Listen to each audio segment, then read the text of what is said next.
99 عورتوں میں سے ایک عورت جنت میں جائے گی۔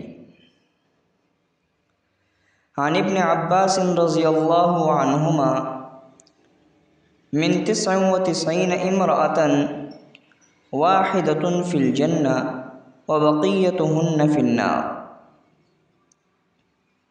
حضرت ابن عباس رضی اللہ عنہما کی روایت میں ہے کہ 99 عورتوں میں سے ایک عورت جنت میں جائے گی اور باقی جہنم میں۔ خدا کی پناہ، کس قدر عورتیں جہنم میں جائیں گی؟ بڑی عبرت کی بات ہے۔ اس کی معقول وجہ یہ ہے کہ سیدھی سادی کمزور عقل اور شریعت کے امور میں مضبوط نہ ہونے کی وجہ سے عورتیں شیطان کے جال اور اس کے مکر و فریب میں، جس سے وہ جہنم کا شکار کرتا ہے، زیادہ پھنس جاتی ہیں۔ نفس کے حظ اور مزے میں گرفتار ہو کر گناہ میں مبتلا رہتی ہیں۔ گناہ کا احساس نہیں ہوتا، اس لیے توبہ اور استغفار بھی صدق دل سے نہیں کرتی۔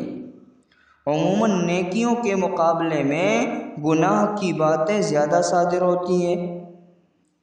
عورتوں کے ماحول میں جو گناہ رائج ہیں، ان میں سے کچھ ذکر کرتے ہیں تاکہ خوش نصیب عورتیں ان اعمال و امور سے جو جہنم میں لے جانے والے ہیں بچ سکیں۔ ان میں سے ایک مزاروں پر جانا اور وہاں داغا چلے باندھنا۔ دوسرا یہ کہ مزاروں پر جانا اور ان سے مرادوں کو مانگنا، یہ دونوں ہی گناہ کبیرہ ہیں۔ صرف گناہ ہی نہیں بلکہ شرک بھی ہیں۔ عرس اور مزارات مقدسہ پر جانا، مثلاً اجمیر جانا، حاجی علی کے مزار پر جانا وغیرہ، عبداللہ شاہ غازی کے مزار پر جانا۔ حدیث پاک میں ایسی عورتوں پر لعنت کی گئی ہے۔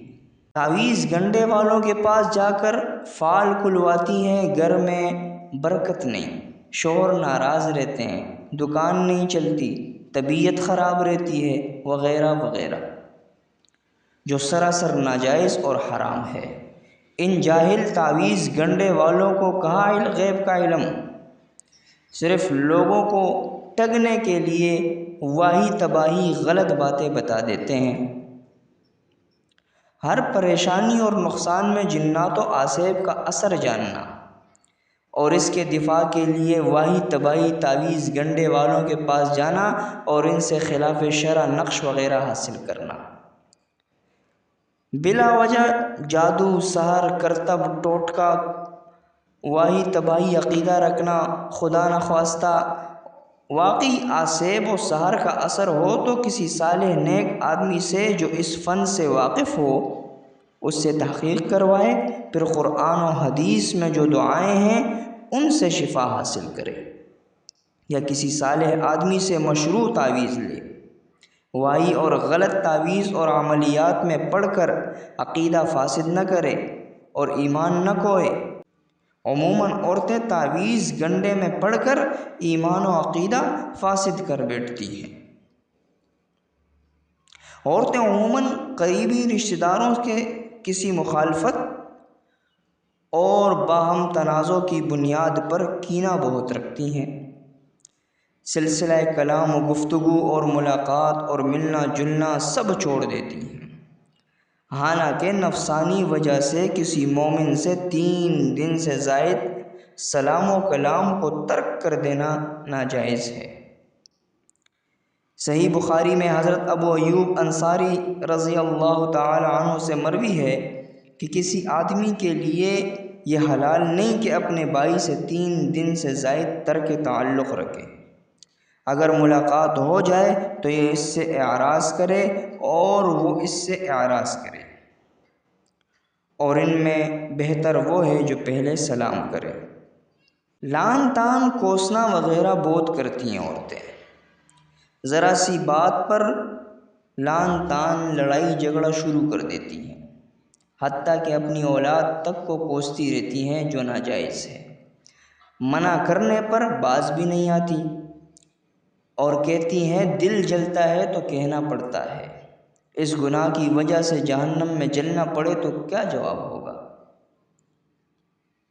اکثر عورتیں تارک صلاۃ ہیں، کبھی بچوں کا بہانہ، کبھی اور بہانے تراشتی رہتی ہیں۔ کچھ عورتیں پڑھتی ہیں تو وقت کا لحاظ نہیں کرتی، کام دھام میں لگی رہتی ہیں، جب فارغ ہوتی ہے تب پڑھتی ہیں۔ بڑی بری بات ہے، تمام کام سے پہلے نماز پڑھنی چاہیے۔ اول وقت میں نماز پڑھنے کی فضیلت ہے۔ اذان ہوتے ہی نماز کی عادت ڈال کر دیر کرنے سے بسا اوقات مکروہ اور قضا کا وقت ہو جاتا ہے۔ عموماً عورتوں کو دیکھا گیا ہے فجر کی نماز پڑھتی ہی نہیں، یا پڑھتی ہیں تو قضا پڑھتی ہیں، رات کو دیر سے سوتی ہیں اور صبح دیر گئے جاگتی ہیں، یہاں تک کہ سورج نکل جاتا ہے تب اٹھتی ہیں۔ کس قدر افسوس کی بات ہے، حدیث پاک میں ہے اس وقت اٹھنے والے کے کان میں شیطان پیشاب کر دیتا ہے۔ کچھ عورتیں تو ایسی ہیں دیر سے اٹھتی ہیں اور نماز ایسے وقت میں پڑھتی ہیں کہ سورج کے نکلنے کا وقت ہوتا ہے۔ اکثر عورتیں صبح کے وقت نماز کے وقت ہونے اور نہ ہونے کا خیال نہیں رکھتی، بس پڑھ لیتی ہیں، خواہ نماز فاسد ہو یا صحیح ہو، اس سے مطلب نہیں۔ عموماً عورتیں زیورات کی وجہ سے صاحب نصاب ہوتی ہیں، چونکہ اس دور میں 4000 پر پورا ہو جاتا ہے، اور زیورات اس مقدار یا اس سے زائد ضرور ہوتے ہیں، اس کے باوجود زیوروں کی زکوٰۃ نہیں نکالتی۔ اس کی ایک وجہ یہ بھی ہوتی ہے کہ اکثر ان کے ہاتھ میں نقد روپیہ نہیں ہوتا، یہ عذر شرعاً معتبر نہیں۔ اس اہم فریضے کی ادائیگی کے لیے یا تو شوہر سے مانگ لیں یا ان سے کہہ دیں کہ وہ اتنی رقم زیورات کی زکوٰۃ کی مد میں نکال دیں۔ جس طرح اور چیز حسب ضرورت مانگ کر پوری کر لیتی ہیں، اسی طرح یہ شرعی ضرورت بھی تقاضا اور مطالبہ کر کے پورا کر لیا کرے۔ اگر شوہر دہیان نہ دے تو اس فرض کو ادا کرنے کے لیے اور گناہ سے بچنے کے لیے کچھ زیوروں کو فروخت کر کے زکوٰۃ ادا کر دے، یا زیورات کی مقدار نصاب سے کم کر لیں، یا بیٹی وغیرہ کو دے دیں، یا فروخت کر کے اپنی ضرورت میں خرچ کر لیں۔ مال یا زیور کی وجہ سے عورتیں صاحب نصاب ہونے کے باوجود قربانی نہیں کرتی، حالانکہ صاحب نصاب جس کی مقدار اس زمانے میں 4000 کے قریب ہے، صاحب نصاب ہونے سے قربانی کا ایک حصہ فرض ہو جاتا ہے۔ اس کو کوتاہی کی ایک وجہ یہ بھی ہے کہ ان کے ہاتھ میں نقد روپیہ نہیں ہوتا، اس سے نہ زکوٰۃ نہ قربانی ساقط ہوتی ہے، یا تو شوہر سے مطالبہ کر کے اپنے نام کی قربانی کرائے یا پھر زیور کی کچھ مقدار فروخت کر کے قربانی کرے۔ اسی طرح ہمیشہ کرنا ہوگا یہاں تک کہ نصاب سے کم ہو جائے۔ یہاں ایک مسئلہ بیان کر دیتے ہیں، اگر زکوٰۃ صدقہ فطر اور قربانی کی صورت نہیں بن پاتی، ادھر کسی مصلحت اور آئندہ وقتی ضرورت کی وجہ سے زیور کا رکھنا بھی ضروری معلوم ہوتا ہے، تو پھر یہ ہیلہ کر لے کہ تمام چاندی کو سونا بنائیں، اور سونے پر زکوٰۃ اس وقت واجب نہیں ہوتی جب تک کہ 7.5 تولہ نہ ہو جائے۔ اسی طرح یہ فرائض ان کے ذمے واجب نہ ہوں گے اور گناہ سے بچ جائیں گی۔ مزید اس قسم کے مسائل کسی اچھے عالم سے پوچھ لیا کریں یا مسائل کی کتاب میں دیکھ لیا کریں۔ عموماً عورتوں کو حیض، ماہواری اور استحاضہ، جو حیض کے علاوہ خون ہوتا ہے، اس کے متعلق مسائل نہ جاننے کی وجہ سے بڑی کوتاہی ہوتی ہے۔ حیض کے علاوہ استحاضہ کا جو خون نکلتا ہے، اس میں اکثر عورتیں نماز نہیں پڑھتی۔ استحاضہ میں بھی ماہواری کے خون کی طرح نماز چھوڑ دیتی ہیں۔ اس طرح کتنی فرض نمازوں کی تارک ہو جاتی ہیں، حالانکہ حیض و ماہواری کے علاوہ اگر کسی وجہ سے خون نکلے تو اس سے نماز ساقط نہیں ہوتی، پڑھنی پڑتی ہے۔ اس کے مسائل بھی باریک ہیں، بیشتی زیور میں دیکھ کر عمل کریں یا کسی عالم سے معلوم کر لیا کریں، اس میں شرمائے نہیں، یہ شرم جہنم میں جانے کا باعث ہے۔ عورتیں غسل جنابت میں اکثر تاخیر کر دیتی ہیں، یہاں تک کہ نماز قضا ہو جاتی ہے۔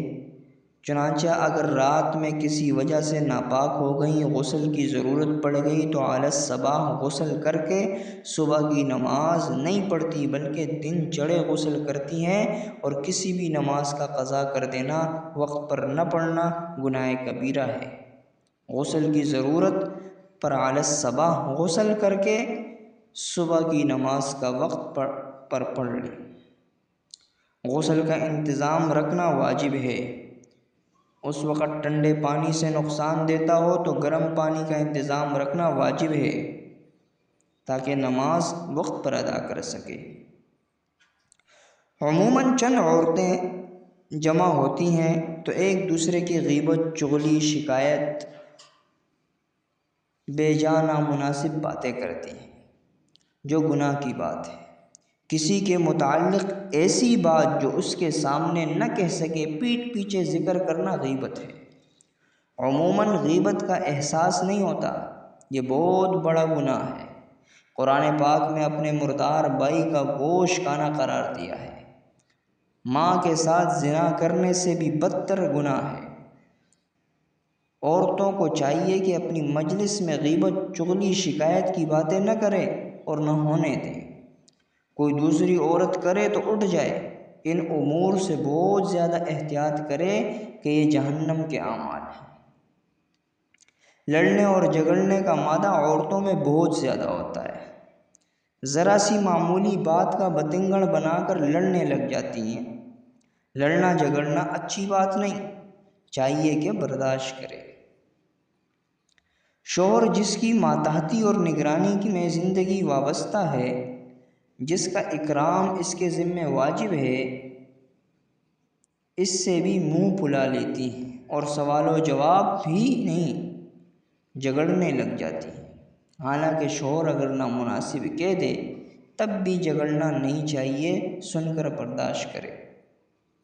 ہاں، سنجیدگی اور ادب و اکرام سے یہ کہہ دے کہ آپ کا یہ کہنا مناسب نہیں، آپ کی بات بظاہر صحیح نہیں، ویسے آپ کی بات تسلیم ہے، مگر میری رائے یہ ہے اس طرح بات نہیں بڑھے گی، ایک دوسرے کے دل میں عناد پیدا نہیں ہوگا، شوہر کے دل میں بھی اکرام اور لحاظ ہوگا، اور باہمی تعلقات کی خوشگواری بھی باقی رہے گی۔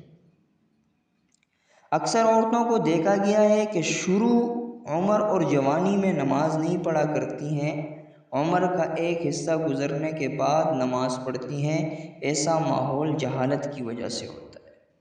نماز تو بالغ ہونے سے پہلے شروع کر دینا لازم ہے، اور بالغ ہونے کے بعد تو فوراً نماز کا پڑھنا فرض ہو جاتا ہے۔ اگر پہلے سے عادت نہیں رہے گی تو بلوغ کے بعد بھی پڑھنے کی عادت نہ رہے گی۔ وہ عورتیں جو نماز کی پابند ہوتی ہیں، وہ سفر کے موقع پر نمازوں کو چھوڑ دیتی ہیں یا قضا کر دیتی ہیں۔ سفر میں نماز کا وقت آ جاتا ہے تو پڑھتی ہی نہیں۔ خیال رہے کہ نماز کا قضا کرنا درست نہیں، پردہ کا لحاظ کر کے وضو کر لیں۔ گاڑیوں پر، لیٹرین میں وضو بخوبی کیا جا سکتا ہے۔ بلا کسی شدید عذر کے نماز قضا کرنا گناہ کبیرہ ہے۔ عورتوں میں بخل بہت ہوتا ہے، کپڑے، روپیہ وغیرہ رکھے رہتی ہیں، مگر کسی ضرورت مند، فقیر، مسکین، سائل کو اپنی چیز نہیں دیتی۔ حسب موقع وسعت کی رعایت کرتے ہوئے صدقہ خیرات کرتے رہنا چاہیے۔ ایسا نہ کرنا یہ بخل ہے، جو جہنم کے اعمال اور اسباب میں سے ایک سبب ہے۔ اگر غلطی اور کسی کی حق تلفی ہو جائے تو اسے معاف نہیں کراتی، شرم کرتی ہیں کسی انسان کو تم سے تکلیف پہنچی، اس کی حق تلفی ہوئی تو فوراً زبان سے معافی مانگ لو تاکہ کل قیامت میں نہ پھنسو۔ کوئی گناہ یا اللہ کی نافرمانی ہونے پر نہ ندامت کا احساس ہوتا ہے اور نہ استغفار اور صلات توبہ پڑھ کر خدا سے معافی مانگتی ہیں۔ یاد رکھو، کوئی گناہ ہو جائے، خدا کی نافرمانی ہو جائے، فوراً توبہ کرو، صلاۃ توبہ پڑھ کر معاف کرا لو تاکہ کل قیامت میں اس کی سزا سے بچاؤ ہو سکے کہ کبیرہ گناہوں پر توبہ نہ ہونے کی شکل میں جہنم کی سزا کا استحقاق ہو جاتا ہے۔ والسلام۔